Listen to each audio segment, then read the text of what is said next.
everyone, and welcome back to my channel. My name is Charlene, and today I'm going to be sharing with you all of the books on my March TBR. So I honestly have no idea how many of these books I'm actually going to get to, because I am falling very behind in all of my reading for this year. Each month I have 4 books that I have to read, and so far I finished one of January's in January, and so far I finished one of February's in February. So I'm not doing real well on keeping up with these books. So we'll see what I actually get to in March, but these are the books that I would like to get to. Also in the winter, I did a pile of possibilities for books that I wanted to get to in the winter months, but I'm not going to do one for spring. Simply because I'm falling enough behind on my TBR that I don't want to add extra books that I'm probably not going to get to. And honestly, I haven't finished a single book from my winter pile of possibilities yet. And it's late February. I do have one I'm in the middle of, but I have not finished any of them. So I'm not going to do that for the spring. I may do it again in the summer. We'll see how the spring months go, but I'm not going to do it for the spring, unfortunately. So let's talk about those 4 priority books first. The first one is for my book club, which is called Distant Lands Book Club. I started it in January, and we're reading adult and YA sci-fi fantasy books each month. And the one that I picked for March is Magnify by Stephanie Lazinski. And the main thing I remember about this one is it's set in a world with dragons. And the main character is doing the job that he's told to do. They have to make offerings to the dragons in order to appease them and have their protection, but it's really putting a strain on their city or their kingdom. Then he meets a dragon, and apparently it gives him a choice that he has to make. I don't know any more than that, but it is a YA Christian fantasy, and it involves dragons. So I'm here for it, and I'm hoping we really enjoy it. My co-host for March is Chantel from Chantel Reads All Day, so the two of us will be doing a live stream at the end of March, beginning of April, where we talk about the book and you guys can join us there. I typically post information on the book club books, the live stream dates, etc. in my community post and on Instagram, so you can subscribe to get the community post here, or you can follow the book club page on Instagram, which I will have linked down in the description below. The second priority book for March is the book for mine and Anne's Celebrating Jane Austen read-along that we are hosting all year long, where we're going to be reading all of her works and some of the works that inspired her. And the book that we're going to be reading for March is Cecilia by Fanny Burney. Now, I will be honest, when we picked this book, I didn't realize it was over 1,000 pages long. I actually just realized that a few days ago. So March is going to be an interesting month. I'm already behind from January and February, and I have this big book to read. So this one is going to be one of the highest priorities. Magnify is still my higher priority, but this one is going to be the next highest priority, because if I fall behind on this one, there's really no time to catch up. So I don't know anything about this one, except that Fanny Burney was an author that Jane Austen really liked. So I'm looking forward to getting to it, but it is a lengthier novel. The third priority is for my in real life book club that I do with my brother and sister-in-law. And for March, my sister-in-law chose Orange Volume 2 by Ichigo Takuno. We read Volume 1 in January as my pick. And I basically told them if she didn't pick Volume 2 for March, I was going to pick it for April. So she decided to go ahead and pick it for March, and we will finish out this series because it is only 2 volumes. I really enjoyed Volume 1. Hoping the series wraps up well, but I've heard enough good things about it that I can't imagine it doesn't. But the main premise of this is that the main character, and I don't remember any names at this point, I'm sorry, receives a letter from herself 10 years in the future. And the letter tells her things that are going to be coming up within the next school year. Regrets that she has, things that she wants her younger self to do differently, and a lot of it revolves around a boy who is new to the school. And she wants her to become friends with him and to do some things differently that she didn't do in order to save him from a terrible fate. And that's really all we know going into it, that something bad happens, but we don't know what. The book is primarily told from the perspective of her younger self, but there are portions that are told from the perspective of her older self in the future. And it's from that perspective that we learn more about what ultimately happened to this boy at school. So again, I really enjoyed the first volume, hoping I enjoy the second one, and really looking forward to getting to it. And then my fourth priority book is I want to read a new release every month. And by new release, I mean a book that's coming out the month before I'm going to read it, the month I'm going to read it, or the month after. And my pick for March is Vera Wong's Guide to Snooping on a Dead Man by Jessie Q. Sutanto. This is the second book in the Vera Wong series. I just read the first book last fall and loved it. So very excited to be reading this one. And I was actually approved on NetGalley to receive an early copy of this. So I will be reading it in March, even though it doesn't technically come out until April. I'm hoping with some of the other books that I need to get to in March, this one will probably be a quicker read. And so hopefully will make up for some of the bigger, longer books. All right, then I have a couple of read-alongs that I'm hoping to participate in March as well. Okay, one of them is in March and one of them starts in March. But the first one is a Christian nonfiction read-along that's being hosted by Tiffany from Beautiful Minutia, and I think Dia from Novel Idea, and one or two other booktubers. Unfortunately, I don't remember who all of them are, but I will have them all linked down in the description below. But they are going to be reading Power Through Prayer by E.M. Bounds. And I really know nothing about this, except it's a Christian nonfiction about prayer.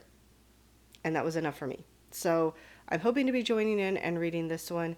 It is only 12 chapters, so I'm hoping I'll be able to get to it. But I am looking forward to whatever I do get read in the book. Then the second read-along is being hosted by Anne from In Search of Wonder, and it's going to take place over 3 months, which is fine because it is a bigger book. And that is The Count of Monte Cristo by Alexander Dumas. Now, I have read The Three Musketeers and its sequel 20 Years After by him, but I have never read this book. I've heard a lot of good things about it, but I keep putting it off, partially because it is a big book and partially because I am in the middle of the D'Artagnan Romances series, and I would like to finish that one as well. But she is hosting a read-along for this one that's going to take place through March, April, and May. So I'm hoping having 3 months to get through this book, I will actually be able to keep up with it and get through it. And all I really know about this one is it's about a man who is accused of a crime, put in prison, and then he breaks out of prison, and I don't remember if he's falsely accused or what the whole story is there. That's the basics that I know of it, and I think for the most part that's just where it starts, and it's a revenge story after that. Again, it's one I've heard a lot of good things about, so knowing that I've liked some of his other books, I'm very hopeful that I will enjoy this one as well. Then, as has become tradition on BookTube, there is Middle Grade March, which is hosted by Cristo from Books and Jams and a few other booktubers. Again, I will have everybody listed down in the description below. And they do have prompts for these, but for the most part this month, I'm just going to focus on trying to get to at least one middle grade book. So I'm not going to try to complete the prompts necessarily. If my books fit the prompts, then great. But if they don't, as long as I get to at least one middle grade book, I'm okay with that. So I do have a few options, and almost all of them are part of a series. The first one is The People of Sparks by Jean Duprow. This is the second book in the Book of Ember series, and the first one is City of Ember. I really enjoyed the book. I now own the rest of the series, so I do want to get to this one at some point. Honestly, I'd like to finish this series this year, but for March, if I can read this one, that would at least be a good start. And this is a middle grade, we'll just say futuristic series. It takes place in the city of Ember, which is underground. It's completely dark outside of Ember, but the lights are starting to go out. They're starting to run short of food. And then these two kids stumble upon a box that might provide a way out. So again, really enjoyed the first book and would really like to continue the series. The next one is Blue Crown by Kate Milford. And this is part of the Green Glass House series. And technically this one is a prequel. Blue Crown, which I think is the name of a ship. Oh, nope, it's the name of a person. Sorry. The Blue Crown family is someone who is referenced in the Green Glass House series, but we don't get a whole lot of information about them. So I'm really curious to read this book and find out about this family who is somehow related to people in the town that Green Glass House is set in. Then the next one is Sun by Lois Lowry, which is the fourth and final book in the Giver Quartet series. I read books 2 and 3 last year, and it's been years since I read book 1. But I would like to read this one while it is still fairly fresh in my mind. But it is a lot longer than the other books in the series. So hopefully I could get to this one, but obviously there's plenty that I want to get to. We'll just see which one I actually read. And this is another one that is a middle grade futuristic series. It takes place after there was an apocalypse on Earth of some kind. And we kind of get to see how different groups of people develop different societies within this new Earth. Then this next one is also a newer release. And I thought about picking this one for my newer release, but because I got approved for Veerwong on NetGalley, I decided not to. But that is Away by Megan E. Freeman. And this is a sequel to her book Alone, which is a book told in verse, and Away is also in verse. But both books, by the sounds of it, they're companion novels, but they both take place in two different Colorado towns. But in the first book, the main character is staying at her grandparents' place. Her grandparents are away somewhere, they're not at home. She stays at their house, and when she wakes up in the morning, everyone is gone. Everyone in her town has left. She has no idea why. She has no idea where they went. She told her mom she was staying at her dad's house. She told her dad she was staying at her mom's house. So they assumed she was with the other person. And she has to figure out how to survive on her own because there's no one else around and no way for her to figure out where did they all go. I really enjoyed the first book, and by the sounds of it, this takes place in, like I said, another Colorado town where the same thing is happening, except I think this time the main character is actually going with everybody who's leaving. So it'll be interesting to see that perspective, and I'm hoping I really enjoy this one as well. And then the last one I actually just discovered my in-laws have a copy of, and I've never heard of it before, and that is The Wanderers by Sharon Creech. And all I know about this one for sure is that it follows two kids who are on board a ship. I don't know at what point, I don't know what kind of ship, I don't know the reason, but they are on board a ship, and I believe it's a collection of their journals that they both write while they are on board this ship.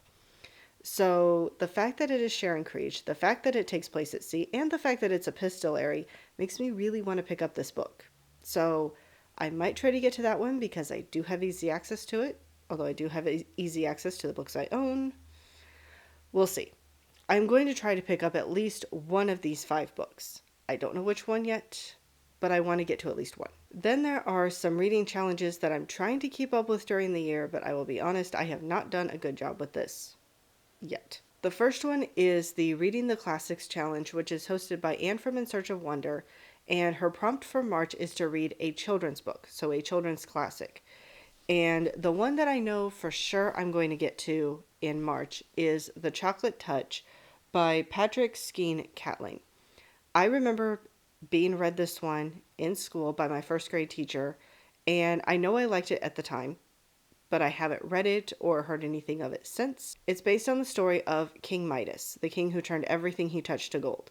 Except in this case, we have a boy who loves chocolate, doesn't want to eat anything but chocolate, and then he receives a ball of chocolate that after he eats it, turns everything that touches his mouth into chocolate. And initially, this seems great. His drinks turn to chocolate, his food turns to chocolate, this is fantastic. Until some things start turning to chocolate that he doesn't want to turn to chocolate. I'm actually planning to do this as a read aloud with my kids in the month of March, and I know for sure we'll get through this entire book in the month of March. But the other book that we're planning to pick up, but I think we'll probably only get it started, we probably won't finish it until April, is Charlie and the Chocolate Factory, which when I picked these out, I didn't catch the fact that they both had to do with chocolate. But I don't think my kids are really going to argue. I have actually never read this book before. I've seen both movie adaptations, but I've never read the book. So I am curious to see what the original story was. And I think with a lot of the antics and stuff that goes on in this story, a lot of, the different stuff that happens to the kids and all of that, I think this is one my kids will really enjoy. I'm hoping so anyway. But I know for sure I'll get to this one. And part of me wanted to say maybe this shouldn't count as a classic because it came out in 1952, I think. It was 1950s, I know for sure. But Charlie and the Chocolate Factory is typically considered a classic, and it came out in 1964. So I think The Chocolate Touch counts.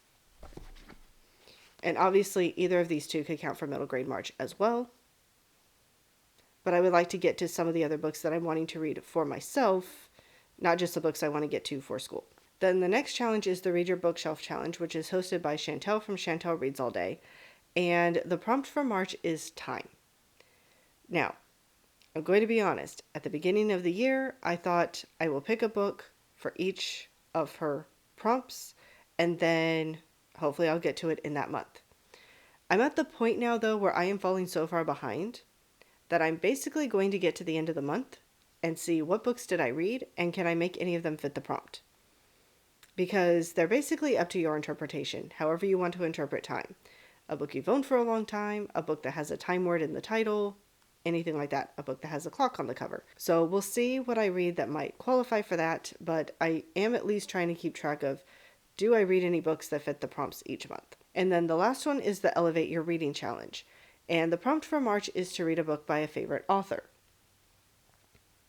Now, the only book by an author I might consider one of my favorites, that is on my TBR, is The Count of Monte Cristo, because I've never read a book by Stephanie Lazinski or Fanny Burney before.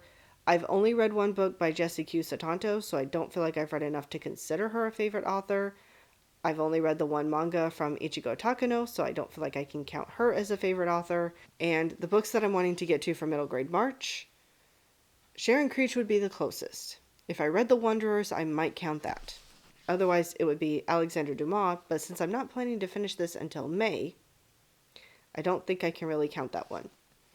So, if I get to The Wanderers, I may count it. I've only read 3 books by Sharon Creech, so I'm not certain that she counts. But especially when 2 of them were 5 stars and one was like 3.5 or 4 stars. But I may count that one. But I went ahead and grabbed a few others that could count if I'm actually able to get to them. So the first couple are the shorter options, and the last couple are the longer options. So the first one is Empire of Ivory by Naomi Novik.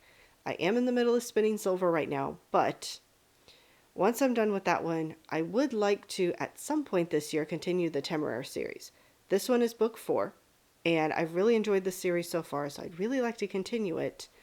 And so far I've read the first 3 books in this series and Uprooted by Naomi Novik, and really enjoyed all of them. So I feel like I can call her a favorite author. I'm not interested in the Deadly Education series, or whatever the actual title to that series is, but I have enjoyed her other books, so I feel like I could count that one. The other shorter book that I could read is Romanoff by Nadine Brandes. I've read her Out of Time trilogy, and Fox, and The Nightmare Virus, and really enjoyed all of them. I'm pretty sure all of the books got at least 4 stars. So, again, I feel like I can safely pick her. And March is kind of the weird month where it's still kind of winter, kind of spring. And this does feel like more of a winter cover, but this is also the shorter of the 2 books of hers I have left to read. So, I'm going to go with this one, even though it's a little more of a winter feel than a spring feel. The other 2 books are not so short. The first one is Winter Garden by Kristen Hanna. And I've pretty much decided for the most part that any of her books written before Firefly Lane, or definitely before Comfort and Joy, I'm not interested in reading. I think Magic Hour was written before Firefly Lane, but I think that's the only one between that one and Comfort and Joy. As far as her books that came out since Firefly Lane was published, this is the only one I haven't read. And I do at least own this one. I don't own Magic Hour. So I would like to get to this one. Again, it's more of a wintry read, but it is the last book of hers that I know for sure I want to read that I haven't read yet. And she is definitely one of my all-time favorite authors, so that absolutely counts. The other one is one that is also by an all-time favorite author, and why I haven't read this book, I don't know.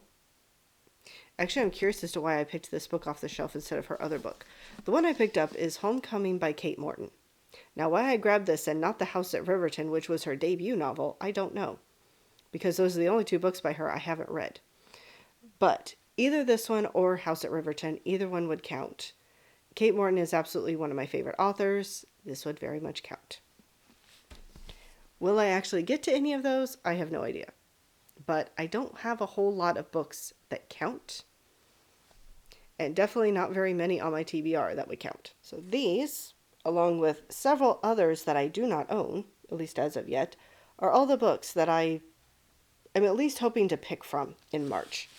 I can't say I'm planning to get to all of them, but I would at least like to pick from them. So if there are any books that I mentioned, especially the ones that are possibilities but not guarantees that you really think I should get to, feel free to let me know down in the comments below. Also, feel free to let me know what you thought of any of these books I talked about today. Also, let me know, what book are you most looking forward to in March? Other than that, I hope you're having a wonderful day, and I'll see you later.